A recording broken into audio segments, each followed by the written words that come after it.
la vie. Tu connais tous mes problèmes avant que je m'oublie. Mesdames et messieurs, bonsoir et merci de votre attention. Droit à la parole reçoit son deuxième invité de l'année. En fait, c'est tout le premier parce que nous commençons aujourd'hui une série d'émissions sur les institutions de la République, mais aussi surtout sur leurs animateurs. Il a donc été élu premier vice-président de l'Assemblée nationale. On ne les présente plus, mais c'est mon invité aujourd'hui, l'honorable Christophe Lutundula. Bonsoir. Bonsoir. Félicitations encore une fois pour votre élection brillante au bureau de l'Assemblée nationale. Merci beaucoup. Alors, comme vous êtes aujourd'hui couvert de cette fonction officielle, je me dois donc de reprendre un peu votre parcours pour savoir qui vous êtes. Vous êtes effectivement Christophe Lutundula, licencié en droit de l'Université de Kinshasa. Vous avez aussi un diplôme spécial, donc une licence spéciale en finances publiques à l'Université d'État d'Anvers, donc un collège attaché à cette université. Et vous avez commencé à travailler très tôt, d'abord dans les cabinets ministériels, où vous avez une expérience cumulée d'à peu près 10 ans. Vous êtes un ancien magistrat. Vous avez été président du conseil d'administration des Mobiles Zaïre à l'époque. Vous avez été assistant chargé des cours à l'Institut supérieur de commerce. Vous avez enseigné les finances publiques et la fiscalité.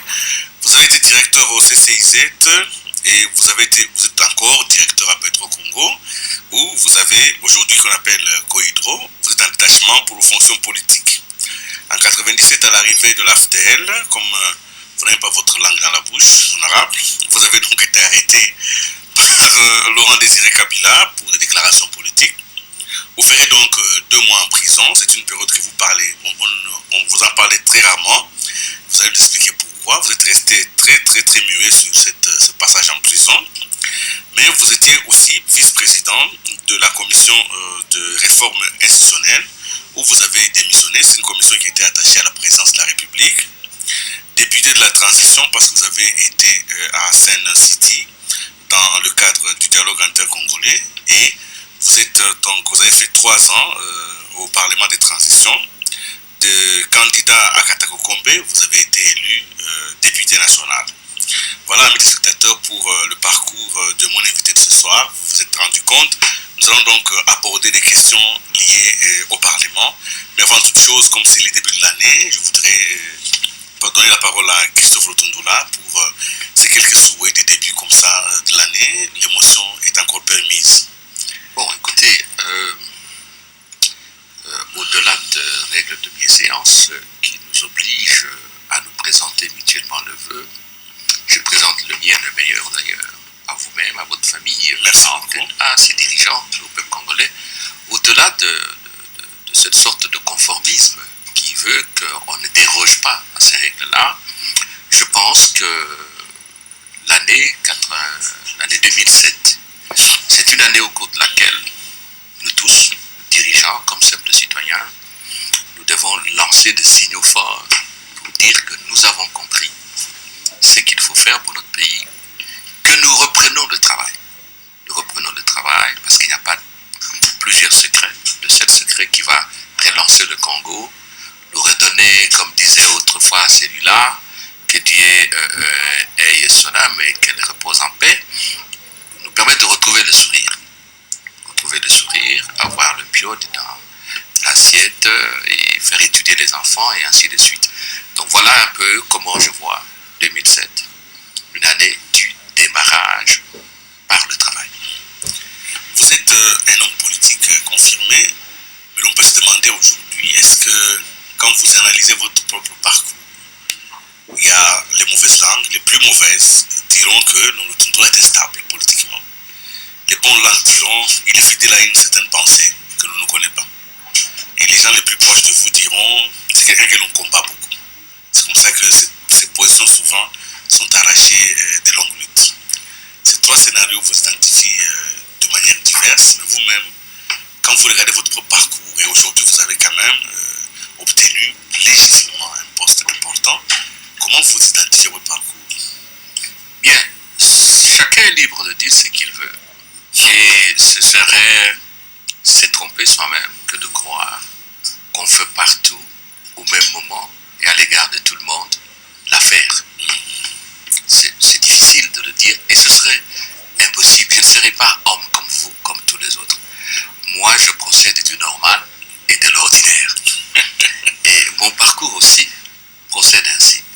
rapport à mon cursus, de l'école primaire jusqu'à aujourd'hui, j'ai quand même un cursus normal. Aujourd'hui, je suis premier vice-président de l'Assemblée nationale. J'ai été deuxième vice-président. J'étais président de commission. Et ça va comme ça. J'ai un parcours normal, mais un parcours qui n'est pas facile non plus. Le fait déjà qu'il y ait le jugement dans un sens comme dans un autre, et parfois le plus négatif, signifie que c'est un combat. C'est pour cela que souvent, quand je parle avec les gens, on me pose la question, comment allez-vous? J'ai dit, je résiste. Un peu comme disent les Français, la vie est un combat. Et donc, c'est ça, mon parcours régulier, pas facile, parce que ainsi va la vie, ainsi veut la nature, et chrétien, je dirais, ainsi a voulu Dieu qui nous a créés nous tous. Alors, et le reste, quand il y a des critiques contre moi, je dis, dont acte, je cherche à comprendre pour changer. Voilà. Mais sur le plan de vos pensées, nous allons aborder tout à l'heure vos fonctions, mais il faut quand même, on a l'impression que vous êtes attaché à la critique, c'est-à-dire à l'analyse, alors que là où les gens veulent l'unanimité, vous vous levez souvent pour montrer qu'il est possible de penser autrement. Est-ce que vous ressentez le besoin presque irrésistible de la différence? La différence est dans l'ordre naturel des choses. Tellement vrai que vous avez des fleurs rouges, il y en a qui sont noires. Vous avez un relief montagneux, un autre qui est un peu, si vous voulez, moins accidenté. Vous avez des tempéraments différents. Donc, comme qui dirait, pas de différence, pas de naturel. Vous comprenez? Et dans l'ordre de la société, l'unanimisme tue le progrès. Être tous d'accord, surtout au même moment, c'est se condamner à l'immobilisme. La différence donc est le tonus qui fait changer, qui fait bouger, pourvu que ce soit une différence positive. C'est-à-dire en fait je rejette la critique pour la critique. Et Dieu seul sait, je me force d'obtenir que je sois toujours en mesure de faire la différence dans l'analyse et de rencontrer les autres différences pour que dans cette sorte de synergie positive, on avance. Un peu comme dans la dialectique. Les contradictions vont pondre le progrès. Voilà ma vision. Je vais vous citer deux personnes que j'ai identifiées en lisant un peu votre parcours.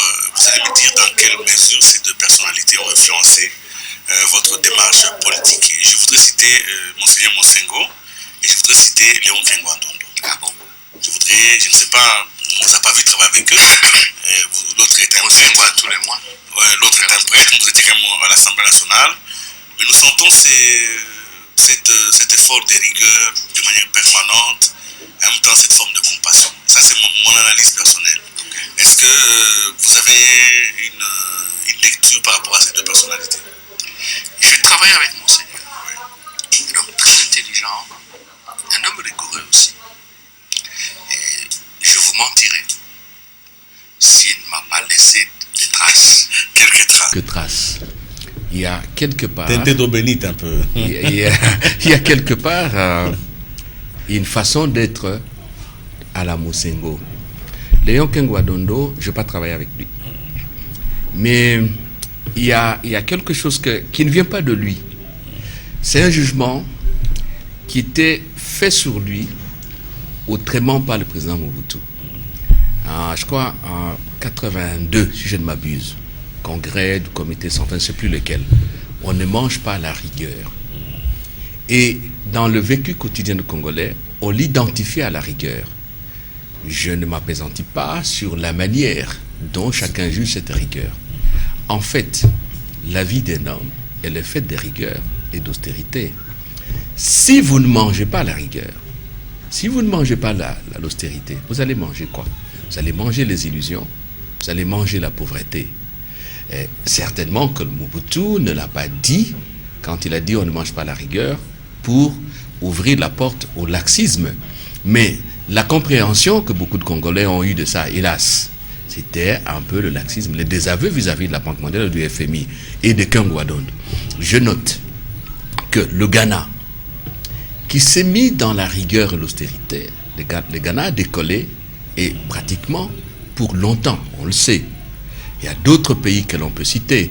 Donc, sans me dire que forcément Kengwa Dondo, identifié à la rigueur, n'a fait que du bien, j'ai dit en fait, il y a un message tiré de lui, mais présenté négativement. Ouais. Et donc, quelque part aussi, je dis, voilà, Il y a une certaine quelque identité. chose. Non, identité, je n'irai pas jusque-là. Parce que la différence, moi je suis le champion de la différence. Vous l'avez tout à l'heure dit. Voilà. Alors, aujourd'hui, vous êtes premier vice-président de l'Assemblée nationale en charge des travaux parlementaires et des affaires étrangères. Donc, vous avez... De relations extérieures. Parce que de Extérieures. l'autre côté, le gouvernement vous dit, mais attention, il n'y a pas de relations des affaires extérieures. étrangères. Ok. Alors, depuis que notre pays est indépendant, peut-être la première législature qui a duré très peu de mois, chaque fois dans l'opinion publique, le Parlement, donc Sénat même, Assemblée nationale, Chambre basse, sont perçus comme des caisses de résonance. Le peuple s'est rarement peut-être reconnu dans l'effort de la défense des intérêts par rapport au pouvoir qu'il avait conféré aux députés. Aujourd'hui, vous êtes président, donc vous êtes membre de ce bureau à un niveau le plus élevé. Est-ce que vous pensez que le moment, votre législature sera la législature de la rupture par rapport à cette idée de caisse de résonance? Est-ce qu'aujourd'hui, nous pouvons dire, par le fait que vous avez été élu par la population et que vous-même, vous n'avez pas été désigné simplement par le fait du prince, mais que vous avez été choisi par vos pairs, que ce Parlement, cette chambre basse aujourd'hui, sera une chambre de rupture avec les caisses de résonance antérieures? Première chose, si vous l'autorisez, je crois qu'il est de mon devoir, honnêteté intellectuelle l'oblige, de remercier de la manière la plus publique le chef de l'État, le président Kabila, en tant que président de la famille politique AMP à laquelle j'appartiens. Je n'ai pas besoin de remuer je ne sais pas quoi, ou de feuilleter le livre du choix des candidats, mais il faut dire honnêtement que Joseph Kabila a pesé de tout son poids pour que j'aie l'investiture de ma famille politique. Je remercie également les MSR, le mouvement social pour le renouveau de Pierre Louis, qui a accepté d'endosser ma candidature et que l'AMP, à son tour, l'endosse aussi. Je remercie les membres de l'AMP. Je remercie le collègue député. La famille politique m'a présenté et eux sont venus à la rencontre de la famille politique pour me porter, avec cette majorité de 338 sur 465 présents, me porter à ce poste. Je ne le fais pas par souci de courtoisie ou par souci encore de bienséance, c'est du fond de mon cœur. Du fond de mon cœur, parce que c'est la vérité. La vérité, on ne la déforme pas. On la voit et on la respecte. Donc, mes chers amis, je vous dis toute ma reconnaissance, et la meilleure façon d'être reconnaissant, c'est de travailler. Sur ce point-là, votre question est bienvenue et je vous dirai quoi. Je voudrais rassurer tout le monde, je mesure le poids des responsabilités qui sont miennes en tant que premier vice-président aux côtés de Vital Kamerhe. Je mesure aussi les grands espoirs que mon élection fait naître au sein de l'Assemblée nationale et en dehors. Les gens qui pensent que ma modeste personne peut apporter quelque chose de plus, et je me battrai pour qu'il en soit ainsi. Alors, par rapport à la question, caisse de résonance, je crois qu'il y a une série de nuances qu'il faut apporter. Je risque d'être trop long, mais je vais essayer de... Ouais. Les chambres législatives qui ont évolué dans l'histoire de notre pays ont évolué dans des contextes tout à fait spécifiques.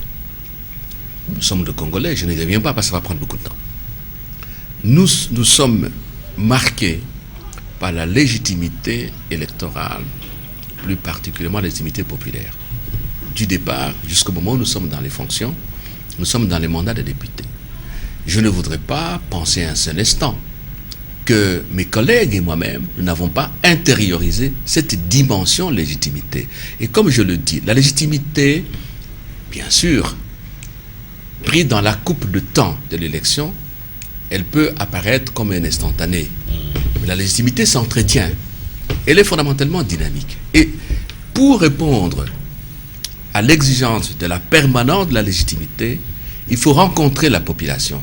nous qui avons été élus par la population, s'il y a une déconnexion par rapport à ce que la population attend de nous, nous ne sommes plus légitimes. Et c'est pour ça qu'il y a des sondages.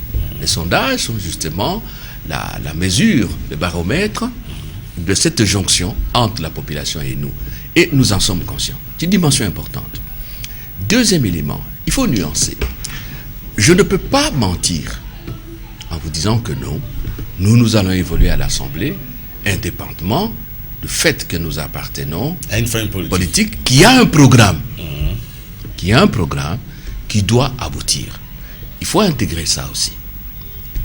Troisième élément, c'est que, et là je m'adresse aux collègues députés, et je sais qu'ils vont faire ça, nous sommes une institution de la République avec des prérogatives constitutionnelles bien précises. La législation, le contrôle et en subsidiaire, par exemple la mise en accusation et la levée des immunités et ainsi de suite. Nous ne serions pas députés si, à un moment donné à un autre, nous sommes aussi en déconnexion par rapport aux attributions constitutionnelles de l'Assemblée nationale et à sa mission. Dès lors, le corps des députés, comme membre d'une institution, doit s'assumer. Nous avons des comptes à rendre. Moi, en tout cas, et je suis certain qu'il y en a d'autres, je n'ai pas envie de dire qu'après 5 ans, on me pointe du doigt comme celui qui a assassiné la République, les citoyens et l'État congolais. Cette dimension doit jouer. Écoutez, nous ne sommes pas une première. Là où il y a de démocratie, il y a des majorités à l'Assemblée. Et dans le régime parlementaire, ce sont des majorités qui forment le gouvernement et qui gouvernent. Ça ne peut pas marcher si vous êtes les bénis oui-oui du gouvernement. Ça ne marche pas. Ça va se bloquer quelque part. Mais alors, il faudra, par rapport à ça, être fort par rapport au gouvernement. J'en viens. Être fort, ça veut dire quoi? C'est pas seulement avoir sa gueule en dehors de sa poche. Non. Les initiatives législatives. Vous savez, à travers le monde, on observe ça. C'est une tendance qui est aussi congolaise. C'est que la plupart des lois sont des initiatives gouvernementales. Alors que la Constitution reconnaît à chaque député. De l'autre côté, ce n'est pas à chaque ministre, mais au Conseil des ministres, à chaque député, l'initiative des lois. Et donc, nous devons travailler, et nous allons en parler un peu plus tard dans l'émission, pour qu'il y ait un renversement des tendances, ou un rééquilibrage, qu'on ait beaucoup de lois pendant notre législature, d'initiatives parlementaires. Travailler aussi sur quoi? La vigilance, le contrôle parlementaire. Pas de complaisance. Et aujourd'hui, nous avons ce privilège-là de censurer, de voter des motions de défiance, d'interpeller, et surtout la censure. C'est-à-dire qu'en fait, et là la population a raison, quand tout le monde me dit que, M. Lutundoula, on attend beaucoup de l'Assemblée nationale. On sait que nous, on ne signe pas les arrêtés, encore moins les décrets et les ordonnances. On ne débloque pas les crédits. Mais en fait, c'est une interpellation, une invite à la vigilance et au contrôle parlementaire. Et là, je l'ai dit dans mon message de campagne aux collègues députés, on ne va pas nous juger après 5 ans seulement en tant qu'AMP, AEN et consorts, mais d'abord en tant qu'Assemblée nationale. Et je peux vous dire, je peux vous garantir, sans crainte d'être démenti, que nous assumerons nos responsabilités comme il se doit. Et en tant que membre du bureau, faisant partie d'un organe collégial, avec d'autres collègues du bureau, nous veillerons à cela. C'est ça le défi pour nous dans les jours à venir. Oui, nous allons tout à l'heure essayer de visiter un peu les deux fonctions du Parlement, la fonction de loi par rapport aux lois existantes et celles qui vont venir, et la fonction contrôle. Mais il y a quand même une problématique générale. L'Assemblée nationale est aussi perçue comme un creuset de valeurs, quand même, comme un lieu où peuvent se discuter les valeurs fondamentales d'une société, parce que vous allez légiférer par rapport à notre comportement. Alors, je voudrais savoir si vous partagerez l'idée selon laquelle il faut quand même de l'Assemblée nationale vienne la moralisation de la vie publique. Est-ce que vous avez une vision particulière parce que par rapport à la moralisation de la vie générale, la vie publique générale? Écoutez, je crois que sur cette question, je vais vous répondre de cette manière-ci. Je suis premier vice-président. Mes attributions, vous l'avez dit, travaux parlementaires et relations extérieures.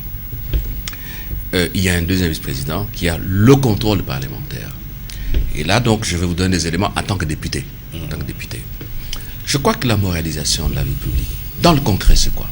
La lutte contre l'impunité, la lutte contre la corruption et la protection des droits de l'homme. En résumé, c'est l'état de droit. C'est cela. Eh bien, je pense que effectivement, nous devrions être entreprenants, très dynamiques, imaginatifs, fouineurs, pour dénicher partout tout ce qui met en danger la République dans ses biens, dans sa structuration sociologique, dans sa structuration institutionnelle. Ça, c'est notre devoir. C'est de un. De deux, l'éthique du parlementaire. Et c'est pour cette raison que dans le règlement intérieur actuel, nous avons intégré la dimension devoir du parlementaire. Et vous verrez dans le règlement intérieur actuel, nous avons même fait référence à la législation. Je crois que ça doit être un décret, si je ne m'abuse, peu importe, mais il y a une législation actuelle sous le régime de Joseph Kabila qui définit l'éthique de l'agent public. Tous ceux qui travaillent dans l'ordre de l'État, avec des obligations précises. Même l'affaire du débat sous la tenue, le petit débat, qui porte quoi à l'Assemblée, ça procède aussi de ce souci-là. Et il est absolument nécessaire que nous soyons exemplaires. Parce que finalement, notre société souffre du déficit de modèle. Et c'est pour cela que je dis que nous devons comprendre l'essence profonde des immunités parlementaires. Les immunités parlementaires ne font pas de nous des gens au-dessus des lois, encore moins des hors la loi. Mais ce sont des facilités qui sont accordées à l'Assemblée pour lui permettre de faire son travail en toute indépendance et en toute sécurité. Donc que le député ne comprenne pas cela comme si nous étions des gens extraordinaires. Donc il y a aussi cette dimension éthique personnelle. Il ne faut pas rançonner les gestionnaires d'État à l'occasion d'un contrôle parlementaire. Il ne faut pas non plus arriver à l'intérieur. On considère que l'administrateur du territoire, le commandant de police, le chef de secteur, de chefferie, ce sont des va-nu-pieds. Moi, je suis député, je commence à les juger. Quand vous arrivez, vous recevez les électeurs qui vous exposent tel problème. Non, moi, je conseille toujours, quand vous arrivez, présentez-vous à l'autorité publique, saluez-la, convivialité. Vous êtes là, vous faites votre travail de parlementaire, vous revenez, il y a les rapports. Donc il y a une série d'exigences. Évidemment, parce que nous sommes dans ce comportement du parlementaire. Je profite de l'occasion pour vous demander quand même, pour l'opinion publique, il y a quand même un parlementaire qui a été arrêté, il a été validé, il a été transporté manu militari aujourd'hui, qui ne connaît pas exactement la situation. Partant de ce cas précis, vous en tant que juriste, en tant que premier vice-président du Parlement, de quel côté se trouve le droit finalement aujourd'hui? Voilà, je réponds comme parlementaire, parce que comme premier vice-président, il y a le deuxième vice-président qui s'occupe des questions de députés. Non, voici le droit. Nous nous sommes prononcés sur la validité de l'acte d'élection. Est-ce qu'évidemment, il y a le contentieux, ça c'est la Cour suprême. Quand M. Paloukou est élu, est-ce qu'il a été élu en répondant à la conditionnalité d'éligibilité prévue par la loi? Oui. Alors, on a suivi tous les débats.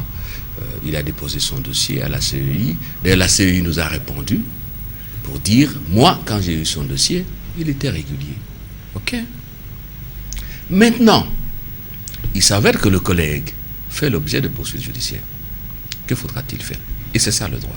Primo, nous ne pouvons pas empêcher la procédure judiciaire. Elle continue. Séparation de pouvoir oblige. 2. Et le collègue Paloukou, qui a été validé, il est en prison. La Constitution nous autorise, en cas de cession, de demander qu'il puisse siéger avec nous. Parce qu'il a un mandat populaire. Mais cela ne se le soustrait pas de la justice. La justice doit continuer. 3. L'officier du ministère public qui a le dossier, le parquet, devra faire usage des règles de droit et de nous écrire pour demander la levée de l'immunité. Je peux vous dire que nous ne sommes pas un asile de malfrats. Ça n'arriverait jamais en tête à un député de couvrir des malfrats. Et conformément à la loi, nous décidons de la levée de l'immunité. Autre chose qu'il faut comprendre, en vertu de la séparation de pouvoir, le principe de la séparation de pouvoir, nous ne pouvons pas nous substituer au parquet pour le condamner ou le blanchir. Non, ça c'est le parquet qui doit faire son travail. Donc aujourd'hui, dans les cas que vous évoquez, l'Assemblée nationale a validé l'élection. Mais l'Assemblée nationale n'attend pas du tout couvrir Paluku et le soustraire de la justice. C'est qu'il faut. Mais justement, c'est là où il y a deux petites questions de précision. Une petite précision aussi. Oui. Il faut faire la part des choses aussi. La commission Tchongo a eu à examiner aussi un point de droit. Est-ce que la condamnation a acquis l'autorité de la force jugée, l'autorité de la chose jugée? Il y a eu appel. À partir de ce moment-là, notre problème, nous attendons le jugement définitif. Si un jugement définitif s'entre dans le prescrit de l'article 110 de la Constitution, nous l'invalidons automatiquement. Il y a deux choses que je voudrais me préciser, parce que c'est quand même un cas qui défraie la chronique et l'on se mêle les pinceaux. L'immunité parlementaire porte, met quand même à l'abri de poursuites judiciaires d'un député, parce qu'il est élu, il a une immunité, on ne peut pas l'arrêter de n'importe quelle manière. Mauvaise compréhension. Voilà, alors, essayons d'expliquer un peu c'est quoi l'immunité parlementaire. En fait, dans l'immunité parlementaire, vous avez le côté irresponsabilité et le côté inviolabilité. Irresponsabilité. Quand je m'exprime comme député, à la tribune, ou particulièrement à la tribune, pour faire mon travail, on ne peut pas me poursuivre pour ça. Comme qui dirait, je ne suis pas pénalement responsable. Des déclarations que je fais, par exemple, quand je suis comme député. Ouais. Et cela ne nous conduit pas à la licence pour injurier les gens. Inviolabilité. On n'arrête pas les députés de n'importe quelle manière, on ne met pas la main sur lui de n'importe quelle manière, parce qu'il faut craindre aussi que de l'autre côté, il y ait des réactions de vengeance. Ça ne dit pas qu'on n'arrête pas.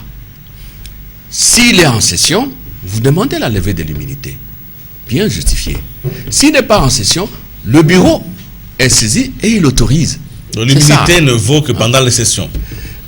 Attends, côté irresponsabilité, je peux dire ça comme vous, mais l'inviolabilité, sauf cas de flagrance, vous êtes en train de commettre l'infraction, ou la clameur vous suit, les faits sont encore chauds. Mais, en dehors de ça, évidemment, je ne parle pas du côté civil, il ne faut pas commencer à prendre les maisons d'autrui en location sans payer de loyer en disant j'ai l'immunité. Le côté pénal. On ne peut pas vous arrêter n'importe quelle manière, parce qu'après tout... Alors, dans le cas précis... Mais il faut demander les autorisations. On ne va pas s'y attarder longtemps, on a le sujet, mais dans le cas précis de l'honorable Paluku, a-t-il été arrêté en conformité de la loi? Paluku a été arrêté avant. Avant qu'il ne soit validé. D'abord, avant qu'il ne soit même élu, d'après les éléments du dossier. Et ensuite, avant qu'il ne soit validé. Alors, qu'est-ce qui est resté? En une phrase, nous l'avons validé. La procédure judiciaire continue. Il reste en prison. Le procureur, le parquet, doit nous saisir pour la levée de l'immunité. Les deux, si nous sommes en session et que nous estimons qu'il doit venir siéger, nous sommes en droit constitutionnellement de demander qu'on puisse le relaxer pour s'étendre de la session. Après la session, il revient. Évidemment, ceci me pousse à poser une problématique de cette indépendance de la justice. Mais c'est aussi ce que l'on reproche au Parlement, où vous étiez quand même membre du Parlement de la Transition, d'avoir mis en place un statut de magistrat qui fait de la République des juges. C'est-à-dire que vous avez donné tellement de pouvoir aux juges, tellement de pouvoir à l'appareil judiciaire, qu'aujourd'hui, finalement, ils sont puissants, c'est vrai, mais super puissants. Oui, le problème que vous posez, Willy Kalenga, c'est un problème de fond. Quand vous lisez actuellement les statuts de magistrat, le ministre de la Justice est bon à rien. Il n'y a plus de ministre de la Justice. Et le drame, c'est lequel? C'est que c'est ce ministre-là qui répond du comportement de magistrat devant l'Assemblée et qui peut en être sanctionné. C'est ce ministre-là qui doit défendre le budget de la justice au gouvernement et à l'Assemblée. Là, il y a un problème. Vous ne pouvez pas avoir dans une république, par-dessus le marché démocratique, un pouvoir qui est totalement indépendant au sens de dire, qui ne peut être contrôlé par personne. C'est ça l'indépendance. L'indépendance de la magistrature. L'indépendance de la magistrature signifie tout simplement qu'on on administre le droit, on rend le droit rien que selon le prescrit de la loi. C'est ça ce que ça signifie. Mais ça ne signifie pas que le magistrat peut faire n'importe quoi. Non. Nous partons d'abord du principe. On se comprend bien. Du principe de la bonne foi. On pense que les magistrats, c'est des hommes intègres qui travaillent. Mais quand vous avez du pouvoir, qu'il n'y a pas de contre-pouvoir, parce que là, tout à fait si au niveau du gouvernement, la nomination de magistrats, la promotion de magistrats ne dépend plus du ministre. Le congé dépend du ministre. Mutation. Voilà. Si ça ne dépend plus du ministre de la Justice, pourquoi on a alors un ministre de la Justice? Pourquoi on a gardé un ministre de la Justice? Le problème de fond que vous posez, encore une fois, il est là. Vous savez, pis encore, le Conseil supérieur de la magistrature, tel qu'il est prévu, on n'a pas encore adopté la loi. Oui. Il n'y a que le président de la République qui en est membre, qui en est le président. S'il est absent, les ministres de la Justice, celui de la Défense, je crois, et de l'Intérieur, peuvent tout simplement être invités à faire des rapports. Là, il y a un problème. Et voilà encore un problème qui peut éclater. Les magistrats se jugent entre eux, s'accordent de promotion entre eux. Prenez l'hypothèse. Vous êtes juge de paix, juge de grande instance, vous devez gravir les échelons. Est-ce qu'il sera facile de penser que vos supérieurs vont vous accorder la promotion pour les remplacer? Voilà. Pourquoi vous avez laissé tout cela? Les problèmes ont été soulevés. Moi, je crois qu'il y a eu ceci. Il faut prendre recul à partir de la Constitution, avant d'arriver au statut. Ça, je vous donne, ça n'engage que moi. Je suis un homme politique. Ouais. Je prends mes responsabilités et il faut aller de l'avant. Il faut avoir le courage de ses opinions. La Constitution a été rédigée sous ce ton-là. Pression du syndicat des magistrats, pression des ONG des droits de l'homme, et la communauté internationale. Oui, et des préjugés tels que finalement on s'est dit, bon, écoutez, il ne faut pas donner l'impression qu'on bloque. Qu'est-ce que je veux dire sous cette question, pratiquement pour boucler la question? Il y a encore une opportunité. C'est la loi portant organisation et fonctionnement du Conseil supérieur de la magistrature. Qui va être élaborée dans cette législature. On peut faire des ajustements dans cette loi pour impliquer les ministres de la Justice dans les limites de ce qui ne peut pas enfreindre la conscience du magistrat dans la mise en œuvre de la loi.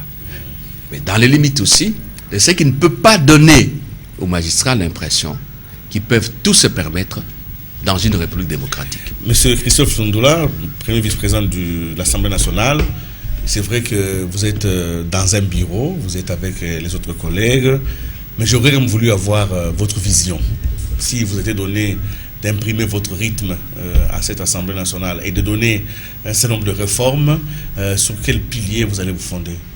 Écoutez, j'avais fait un message à mes collègues députés avant les élections, pendant la période de campagne. Comment je vois la chose dans ce qui me concerne, travaux parlementaires et relations extérieures? Je crois qu'il faudra, la toute première chose, renforcer les capacités des députés. Je ne dis pas qu'ils sont incapables, mais on apprend toujours. Ils n'ont pas de bureau d'ailleurs, commençons par là. Voilà. Bureau. Il faut renforcer les capacités des députés à travers des opportunités de formation, par des séminaires, par des conférences, et ainsi de suite. Et cela est faisable. J'ai déjà pris de contact bien avant. Et je crois qu'il y a l'NDA qui est déjà dans l'affaire, il y a la WEPA, et nous pouvons continuer. L'objectif ici est de permettre aux députés d'être performants et aussi d'obtenir que, en fait, il y ait un peu plus de créativité dans les chefs de mes collègues députés. Deuxième chose, dans le travail à faire, nous devons, je vous ai parlé de renforcement des tendances. Il faut obtenir qu'il y ait beaucoup d'initiatives parlementaires en matière de législation. Et sur ce point-là, voici les chantiers qui me paraissent urgents actuellement. Vous avez la loi portant organisation et fonctionnement des entités décentralisées. C'est une urgence nationale. Vous avez le statut de l'opposition. Vous avez la révision, sinon l'élaboration d'une nouvelle loi financière qui va intégrer la dimension décentralisation, autonomisation des provinces avec la fameuse rétrocession, 40% ainsi. Il faut revoir ça rapidement. Vous avez une autre urgence législative, le code d'organisation et de compétences judiciaires. Parce que vous savez que la Cour suprême va être scindé. Oui, il a été éclaté par les constituants en trois, Conseil d'État, Cour constitutionnelle et Cour de cassation. Il y a une réforme importante à faire de ce côté, avec cet élément qui rejoint votre préoccupation sur, si vous voulez, la dimension éthique des cadres. Le privilège de juridiction, le système de privilège de juridiction, il faut le revoir totalement pour ne plus donner l'idée qu'il y en a qui sont au-dessus de loi et qui peuvent tout se permettre. Il faut limiter les privilèges de juridiction dans leur objet et assouplir les procédures pour que les gens, quand vous faites n'importe quoi, on mette la main sur vous. Bon, il y a, donc je parlais statut de l'opposition, décentralisation, code d'organisation de compétences judiciaires, la loi financière. Oui, alors il y a les lois organiques sur la CENI, sur le Conseil supérieur de l'audiovisuel et sur les nouvelles juridictions, Cour de cassation, Cour constitutionnelle, Conseil d'État. Moi, je pense que à l'Assemblée, il faut promouvoir le travail en équipe. Ça nous permet d'être ensemble, indépendamment de nos couleurs politiques, et faire des petites équipes. Je vais proposer ça aux collègues très rapidement, qui vont se pencher sur ça. Et ça me ferait énormément plaisir si toute cette législation procède de propositions de loi plutôt que de... Parce que ce sont des lois qu'il faut proposer. Vous avez dit que certaines lois sont généralement d'initiative gouvernementale, oui. Mais les députés aussi peuvent proposer. Mais j'aurais appris que même des citoyens peuvent proposer des projets de loi. Ça, non. Les citoyens, s'ils ont des idées, ils peuvent écrire aux députés. Vous voulez parler de la pétition. Oui. Mais on pourrait revenir. Laissez-moi continuer le débat, c'est important. Bon, toujours dans le cas de renforcement des capacités, il y a quelque chose qui m'obsède. En tout cas, je suis fixé. Ce n'est pas normal qu'un Parlement comme le nôtre n'ait pas de bibliothèque. Ça, c'est incroyable, ça. J'ai pris Dieu qui m'aide, qui l'aide de Vital Caméré, tous les membres du bureau, qui est de l'Assemblée nationale, c'est que très rapidement, nous ayons une bibliothèque digne de ce nom à l'Assemblée nationale. Et cela est faisable. J'ai déjà amorcé de contact il y a plus de 4 mois pour cela. Donc vraiment, ça, c'est un point focal pour moi, la bibliothèque de l'Assemblée nationale. Et on peut le faire d'ici fin de l'année. Alors, oui, vous en prie, dans le même sens, il faut renverser ou renforcer la relation élu-électeur. Il faudra qu'on crée, si vous voulez, une interaction active sur ça. Nous avons un mandat national. Moi, je pense que pendant notre législation, il faut organiser des visites du pays par équipe. Et chacun n'ira pas dans sa province. Et cela est faisable aussi. Alors, ça c'est un peu de travaux parlementaires. Assez rapidement, nous avons la dimension relations extérieures. Nous devons être en mesure de contribuer au rayonnement et à la réhabilitation de notre pays sous la scène internationale par la diplomatie parlementaire. Et qu'est-ce que j'ai comme idée là-dessus? D'ici quelques temps, ça ne fera pas 2 mois. 1 mois, c'est grand maximum. Il faut avoir des groupes nationaux et des groupes d'amitié. Les groupes nationaux sont dans les relations bilatérales. Groupe ACP, groupe Union interparlementaire, groupe parlement africain, assemblée parlementaire des pays francophones. Les groupes d'amitié sont bilatéraux. Il faut mettre ça rapidement en place pour obtenir que le résultat. 1, que le député congolais s'ouvre à l'extérieur. 2, qu'il crée des synergies avec ses collègues extérieurs. C'est important, de manière que, dans le projet de coopération, il y ait une vigilance de part et d'autre. Que nos collègues à l'extérieur contrôlent aussi comment les crédits de leur pays sont gérés chez nous et que nous soyons aussi en mesure de contrôler. Rappelez-vous des affaires comme Carrefour de développement, à l'époque avec Christian Noutier et ainsi de suite. De tels problèmes sont là et ça m'écoeure de voir que nous ne sommes pas informés. Les fonds européens de développement, FED, toutes ces ressources qui viennent, eh ben, nous ne le contrôlons pas. L'année passée, nous avons voté des lois autorisant la ratification d'un certain nombre d'accords, de crédits, de dons, mais nous n'avons jamais fait la comptabilité de ça. On n'a même jamais contrôlé. Ces ressources partent où? Et moi, je suis, vous l'avez dit, premier vice-président de la Commission des affaires politiques, l'Assemblée parlementaire paritaire ACP Union européenne, mais vous remarquerez même dans d'autres pays africains, les députés ne suivent pas la gestion de ces ressources-là. C'est aussi un objectif à poursuivre dans ce cadre-là. Et dans le cadre de relations extérieures, il faut voir les dossiers de nos cotisations. Où en sommes-nous avec nos cotisations? Si tout est en règle, tant mieux. Alors, l'Afrique centrale. Il y a quelques années, quand j'étais deuxième vice-président du Haut Conseil du Parlement de transition, j'avais initié avec des députés congolais et gabonais l'interparlementaire d'Afrique centrale. qui devait permettre aux députés de s'impliquer dans le développement de leur pays, dans les échanges et dans la solution des conflits qui peuvent surgir entre leurs pays, parce que nous sommes tous des pays frères. Il faut affirmer avec force la vocation du Congo en Afrique centrale. Donc là, il y a des initiatives à prendre de ce côté-là. Et il y a le Parlement africain, nous sommes absents, il faut y aller. Et donc, il y a une série d'initiatives dans ce domaine-là. Vous êtes très riche dans les idées. J'espère que tout ceci va aboutir et va donner à notre peuple la créativité nécessaire. Nous allons certainement terminer cette émission. On ne va pas terminer tous les sujets. Mais je voudrais quand même vous permettre de rebondir sur une seule question. C'est de la commission Lutundula, dont on a beaucoup parlé. Parce que, on dit que voilà, il est vice-président, c'est fini, le dossier là est clôturé totalement. Et pourtant, nous avions là une base pour installer dans notre pays quand même une culture de la bonne gouvernance. Qu'est-ce que ça vous fait, vous, personnellement, que l'on dise que ce dossier-là est clôturé alors qu'il porte votre nom? Je ne veux pas me faire dans ma tête l'idée que le dossier est clôturé. Quand je dis dossier, je ne veux pas les individus. L'Assemblée nationale, moi-même et tous ceux qui ont travaillé dans ce cadre-là, n'avons jamais pensé viser les individus. Le dossier comme problème. Est-ce que nous avons un problème dans la gestion de nos ressources naturelles? Je dis oui.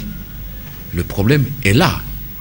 Et on ne peut pas éluder toutes les questions liées à la gestion de ressources naturelles. On ne peut pas éluder indéfiniment et longtemps sans que ça nous revienne à la figure d'une manière ou d'une autre. Et de la manière peut-être la plus catastrophique. Donc, le problème est d'actualité. C'est vrai que ça n'a pas été débattu, hélas. C'est dommage. Là aussi, je lève une équivoque. Non, j'entends beaucoup de choses très dites. Le travail de Lutundula et de ses collègues, notre commission, c'était de faire des enquêtes parlementaires, un rapport et de le déposer. Nous n'avions aucun pouvoir pour donner le débat en plénière ou en quoi que ce soit. Maintenant que vous avez le pouvoir, permettez-la, parce que c'est important. Ouais. Donc, la matière et les questions sont là. Moi, je vais me tourner vers l'avenir. On m'a mis là-bas pour ça. Non, ça n'a absolument pas à faire là-bas. On ne peut pas me reconnaître émérite et me condamner à stationner, ne pas me permettre d'avancer, justement pour continuer à travailler. Et sur ce point-là, je rassure le Congolais, je rassure tout le monde que M. Lutundula va rester dans son éthique, dans ses efforts, dans ce qu'il a toujours fait. Rien ne va. C'est ça le défi qui me lance. Alors, je voulais chuter sur ça par rapport à ce dossier, l'avenir. Je crois qu'il est essentiel que nous puissions mettre en place une structure, je ne sais pas comment on va l'appeler, je peux l'appeler une commission de contrôle, de gestion de ressources naturelles au Congo. Une commission permanente dont il va falloir assurer l'indépendance vis-à-vis même du Parlement, encore plus des gestionnaires d'État, gouvernement, branche collatérale et même des financiers privés. Je travaille à cette idée et je crois qu'il me sera possible de concevoir quelque chose comme proposition de la loi dans ce sens-là. Donc, c'est une matière permanente parce que si les Congos ou les Congolais ne sont pas en mesure d'exploiter rationnellement leurs ressources naturelles pour dégager les revenus liquides qui vont injecter dans le développement, nous serons toujours dépendants. Et donc, il faut cette structure-là, nous pourrions en parler à un temps opportun. Comment je la conçois? Comment va-t-elle fonctionner? Mais je dis que c'est ça qu'il faut faire. Merci, monsieur le député Christophe Lutundula, premier vice-président de l'Assemblée nationale, d'avoir été à l'émission Droit à la parole, une des premières que nous lançons cette année. Encore une fois, meilleurs vœux de bonheur et surtout de prospérité, mais beaucoup plus d'engagement dans le travail que vous allez commencer au nom de la nation. Merci. Les hommes politiques sont faits d'engagement et surtout d'engagement réalisé. C'est ça qui fait notre grandeur et nous nous battrons pour ça. Merci beaucoup, amis téléspectateurs. C'est donc par ici que je mets un point final à cette émission. Vous vous êtes rendu compte, avec lui on ne finira pas. Il a tellement de la matière. J'espère le retrouver si son programme chargé le permet dans les jours qui viennent. D'ici là, portez-vous bien. Au revoir.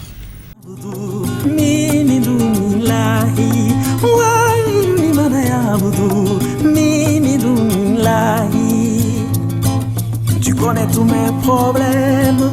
Avant que je n'ouvre ma bouche, tu connais le nombre de mes cheveux, c'est pourquoi je ne compte que sur toi. Tu soulages toutes mes peines, c'est toi qui essuies mes larmes. Où irais-je encore? Tu agis toujours pour ma